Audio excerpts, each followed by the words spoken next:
မင်္ဂလာပါဆိုတော့ကျွန်တော်ရှေ့မှာရောက်ထားတဲ့ boss ကတော့ကျွန်တော်မြန်မာပြည်ကနေပြီးတော့ဘန်ကောက်ကိုတကူးတကပြန်မှာထားရတဲ့ package ကြီးဖြစ်ပါတယ်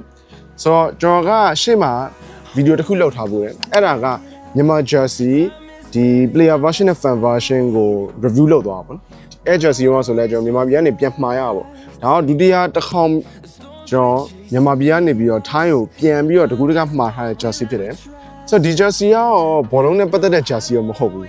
ဆိုတော့ဒါက e-sport team တစ်ခုရဲ့ jersey ဖြစ်တယ်နာမည်ကြီးပရိသတ်အခိုင်အမာရထား e-sport team တစ်ခုဖြစ်တယ်ဆိုတော့ဒီ jersey ကိုကျွန်တော် unboxing လုပ်ကြည့်မယ် package က share ကြီးပဲသူပို့ထားဆိုတော့အဲမှာဘာတွေထည့်ပေးထားမလဲဆိုတော့ကျွန်တော်တစ်ချက်ကြည့်ကြည့်မယ်ပေါ့နော် unboxing လေးပေါ့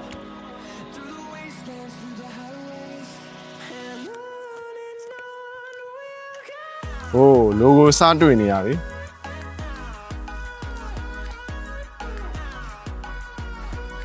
ဆိုတော့ Mythic C ရဲ့ Arch Box လို့ပြောတာဖြစ်တယ်ဆိုတော့ Box ကြီးอ่ะဆိုတော့ Box ကြီးอ่ะအကြီးပဲကျွန်တော်ဒါ merchandise box ပေါ့နော် Mythic C the rise of grind glory define သူရဲ့စာသားလေး rise of grind glory define ဆိုပြီးတော့ရေးထားရပါတော့ဆိုတော့ဒီ mystery box Mythic C ရဲ့ jersey box ကိုချက်တော့အဲမှာဘာပါမလဲဆိုတော့ကြည့်ကြည့်မယ်တော့သူ sticker ပေါ့နော်ပထမဆုံးတွေ့ရမှာတော့သူရဲ့ sticker လေးဖြစ်တယ် sticker မှာဘာပါမလဲဆိုတော့သူတို့ Mythic C ရဲ့ဒီmascot အယုတ်ကြီးပါမယ်အဲ့ဒါသူရဲ့ဒါ sponsor တွေပေါ့နော်ဒါ Mythic C logo တွေပေါ့ဒါ sponsor မျိုးပါတယ်ဆိုတော့နောက်ပြီးရင်တော့သူကတ်လေးတစ်ခုပါတယ်ဒါတော့သူရဲ့ break သက်တွေကိုပြောရဲကတ်ပေါ့နော်ဒါငါမင်းတို့မရှိရင်ငါတို့ဒီလိုဖြစ်လာမှာမဟုတ်ဘူးဆိုဘာညာပေါ့ဗျာတိလား Mythic C ဒါဒီရဲ့ mints ပေါ့ဒါသူ fan တွေကိုပြောတာဒီငါတို့ကမင်းတို့မရှိရင်တဲ့ဖြစ်လာမှာမဟုတ်ဘူးတဲ့ငါတို့ပွဲဆော့ခဲ့တဲ့ပွဲအကုန်လုံးကမင်းတို့ရှိနေခဲ့လို့ energy support တွေကြောင့်ရှင်တန်ခဲ့ရပါတော့ Mythic C ကအသင်းတစ်ခုပဲနဲ့မဟုတ်ဘူးဒီ movement base တွေဘာပေါ့ဒီ e-sport အတွက်ကိုပို့ပြီးတော့စူးစမ်းသွားမယ်ဆိုပြီးတော့သူကရေးထားမှာနော်နောက်ပြီး see the day see the glory ဆိုပြီးတော့အောက်မှာရေးထားရယ် rise and grind leave limit behind Mythic C ဒါသူ fan တွေကိုပေးရစာပါနော်အဲဆိုရင်ကျွန်တော်ပထမအဆုံးကတော့ဒါ Mythic C logo လေးနဲ့ဒါဘာလဲတော့မသိဘူး jersey ရောမဟုတ်တော့ဘူးကျွန်တော်အထင်ဒါပတ်ဝါလားဘာလဲတစ်ချက်တော့ကြည့်ကြည့်မယ်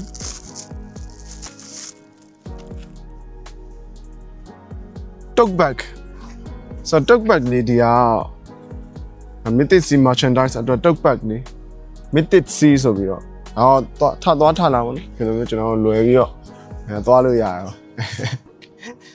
okay ကျွန်တော် tote bag လေးပေါ့သူဒီ merchandise box ထဲမှာပါ tote bag လေး so နောက်ပြီးရင်တော့ကျွန်တော်ဒါပါလဲRhino ဒါသူရဲ့ jersey က Rhino brand ကကျွန်တော်တွေ့ရဲ့ဒီ Rhino ဆိုတာဒါသူရဲ့ jersey brand ဖြစ်မယ်ကျွန်တော် Rhino brand ဒါပါ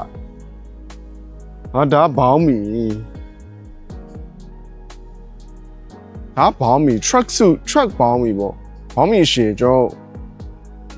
ပြေးတာလို့ပေါ့ဆိုအဆင်ပြေရောနော် Mythic C က Rhino ကနေပြီးတော့ထုတ်ထားတဲ့ဘောင်းမီလေးဖြစ်ပါတယ်ဆိုတော့ဒီဘောင်းမီကဝတ်ပြတော့ကျွန်တော်ဒီဘောင်းမီလေးပါတယ်နောက်ပြီးရင်တော့ okay ဒါတော့ jersey ပါကျွန်တော် edition ကတော့သူတို့နောက်ဆုံးဒီ e-sport world cup ဆော့တော့က MSC က edition ပေါ့နော်နောက်ဆုံးထွက်ထားတဲ့ Mythic C ရဲ့ jersey edition လေးရှေ့မှာဆိုရင် KBZ Pay sponsorship တွေပါလာပြီနောက်ပြီးတော့ဒီနောက်မှာဆိုရင်သူ့ရဲ့ Riot Atom နောက်ပြီးတော့ဒါ balance fitness သူ့ရဲ့ဒါလုံးဝနောက်ဆုံးထွက်ထားတဲ့နောက်ဆုံးပုံစံပေါ့နော်သူ Mythic C ရဲ့နောက်ဆုံး jersey ပုံစံလေးဖြစ်တယ်ဆိုတော့ဒီ jersey လို့ကျွန်တော်အသေးစိတ်တစ်ချက်လောက်ကြည့်လိုက်ကြရအောင် okay ဒါ jersey လေးဖြစ်ပြီပေါ့နော် ကျွန်တော်ရှေ့မှာဆိုရင်ဒါ Rhino သူ့ရဲ့ jersey brand နာမည်ပေါ့နော်ဒါ Rhino ဆိုပြီးတော့ဒါကျွန်တော် site မှာထားဖြစ်တယ်အပြင်ဒီ Camosa brand ရှိရယ် Camosa pay ပေါ့ Kibisa pay ဒါတော့သူဒီတိုင်း print ရိုက်ထားပါနော်ဒါရလည်း print ရိုက်ထား Innovonsi Royalty factory to home balance အဲဒီလိုမျိုးရှိရယ်နောက်ပြီးဒီဘက်မှာ Atom ဆိုပြီးတော့ရှိရပါနော် Atom ကတော့သူကဒီအသားကကျွန်တော်ဝင်ဒီဟိုပါပေါ့နော် rubber သားပုံစံလေးနဲ့လောက်ထားတာဖြစ်တယ်ဒီ Mythic C logo လေးကလည်း rubber logo လေးပေါ့နော် rubber logo လေး premium sandal လို့ပြောလို့ရတယ်တခုရှိတာကျွန်တော်တို့ကဒီဘောလုံး jersey ရင်းနဲ့တော့တွားပြီးတော့ compare လုပ်လို့မရဘူးเนาะဒါတော့သူတို့ရဲ့ match သူတို့ fan တွေအတွက်ပဲထုတ်ထားတယ်သူတို့ player တွေ solve ဖို့အတွက်ဆိုတော့အရန်ကြီးတော့မျှော်လင့်လို့မရဘူးဒါပေမဲ့သူ့ရဲ့အနေထားလက်ခံလို့ရရဆိုတဲ့ပုံစံလေးပေါ့နော်အောက်ခံ printing တွေ 3D print လို့ Mythic C ဆိုပြီးတော့ရေးထားပါတော့ဒီလိုအဝိုင်းနေနဲ့တောက်လျှောက်ဒီလိုအဝိုင်းနေနဲ့တောက်လျှောက် Mythic C ဆိုပြီးတော့ရေးထားတယ်ဒီအောက်မှာဆိုလဲသူရဲ့ Rhino နဲ့ Mythic C ဆိုပြီးတော့ဒါ Mythic C logo လေးနဲ့ပေါ့နော်ဒါတော့သူ rubber ပုံစံလေးနဲ့လုပ်ထားတော့တတရရလေးလောက်ထားပြီနော်အနောက်မှာဆိုရင်ကျွန်တော် Mythic C ဆိုပြီးတော့ထပ်ပြီးတော့ logo လေးသူထည့်ထားပေးရယ်ဒါလည်းဒီဟိုပါပဲပေါ့နော်ကျွန်တော် rubber သားလေးနဲ့ပဲလုပ်ထားတာနောက်ပြီးတော့သူရဲ့ sponsor Atom ပုံဒီ graphic ဘာညာတော့မိုက်တယ်ပေါ့နော်သူ Mythic C ပုံစံဒီလိုအဝိုင်းလောက်ထားတာတော်တော်လေးကိုအဲ့အရာလေးတော့သဘောကျဖို့ကောင်းတယ်ကျွန်တော်ဒီဘီနာမှာဆိုတဲ့ pattern လေးရာလှတယ်လောက်ထားပုံစံလေး pattern လေးရာ look လေးဆိုတော့ကျွန်တော်ဒီ jersey လေးကိုကျွန်တော် try on လုပ်ကြည့်မယ်ဘယ်တော့မိုက်တယ်မမိုက်ဘူးလဲကိုလည်း rating ပေးခဲ့လို့ရတယ်အားလုံးပဲ comment မှာဒီ jersey လေးနဲ့ပတ်သက်ပြီးတော့လည်းအထင်မြင်လေးရေးခဲ့လို့ရပါတယ်ဆိုတော့ဒီ jersey လေးကို try on လုပ်ကြည့် let's go okay ဒါတော့ကျွန်တော် Mythic C ရဲ့ jersey လေးကို try on လုပ်ထားမှာဖြစ်ပါတယ်ဆိုတော့ပြောရမယ်ဆိုရင်တော်တော်လေးကိုကတ်တင်ကောင်းတယ်လို့ပြောလို့ရတယ်ကျွန်တော်ဝတ်လိုက်တာတော်တော်လေးတတော်တော်ရှိသလို fitting ကျရပေါ့နော်ကျွန်တော် L size ကိုရွေးထားတယ်ဆိုတော့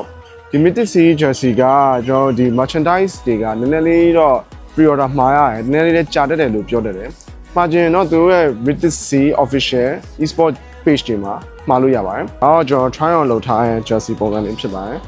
ဆိုတော့ပုံမှန်အပြင်တော့ကျွန်တော်က e-sport jersey ကို review လုပ်လို့မရှိဘူးပေါ့နော်ဒါတော့ကျွန်တော်ပထမဦးဆုံးကျွန်တော် channel မှာ e-sport jersey review လုပ်တာဖြစ်တယ် review စလုပ်တဲ့ jersey ကလည်း Mythic C ဖြစ်နေရပေါ့နော်ပြောမယ်ဆိုရင် Mythic C ကမြန်မာပြည်ရဲ့ e-sport လောက fan မှာတော်တော်လေးကို fan အင်အားတောင်းတယ်လို့ပြောလို့ရတယ်အားပေးထောက်ခံမှုနဲ့တော်တော်လေးရှိထားတဲ့အသင်းပေါ့ဆိုတော့ဒီ jersey ကသူတို့ရဲ့ latest ဒါ e-sport world cup မှာရှင်ပြိုင်တော့ဝတ်သွားတဲ့ jersey ဖြစ်တယ်သူ edition merchandise ကသူ pre-order လို့မှာလို့ရတယ်ဒါပေမဲ့ကျွန်တော်သိဟာတော့ကသူ pre-order လေးရောနည်းနည်းကြာတတ်တယ်အချိန်ကြာတတ်တဲ့အတွက်ကြောင့်မြန်မြန်လေးသွားမှာတော့ပို့ပြီးတော့ကောင်းမယ်လို့ကျွန်တော်မြင်တယ်သူရဲ့ official page တွေမှာမှာလို့ရပါတယ်ဆိုတော့ဒါတော့ဒီလောက်ပါပဲကျွန်တော်ဒီ jersey လေးကိုတော်တော်လေးကိုကြိုက်နှစ်သက်နေရတော်တော်လေးနဲ့ဝတ်ဖြစ်သွားမယ်လို့ထင်တယ်ဘာလို့ဆိုတော့ pattern လေးသူအယောင်ကျွန်တော်အပြာရောင်ကျွန်တော်အရန်ကြိုက်နေတဲ့မှာပါတယ်ဆိုတော့ဒါပါပဲကျွန်တော်ရဲ့ channel လေးကို subscribe လုပ်ဖို့လည်းမမေ့ပါနဲ့အားလုံးပဲတာလှပနေလေးပိုင်ဆိုင်ကြပါစေဒီကနေစုမကောင်းတောက်ပါမယ်ကျွန်တော်ရဲ့ video လေးကိုအဆုံးထိကြည့်ပြီးတော့ကျွန်တော်ကျေးဇူးတင်ပါတယ် bye bye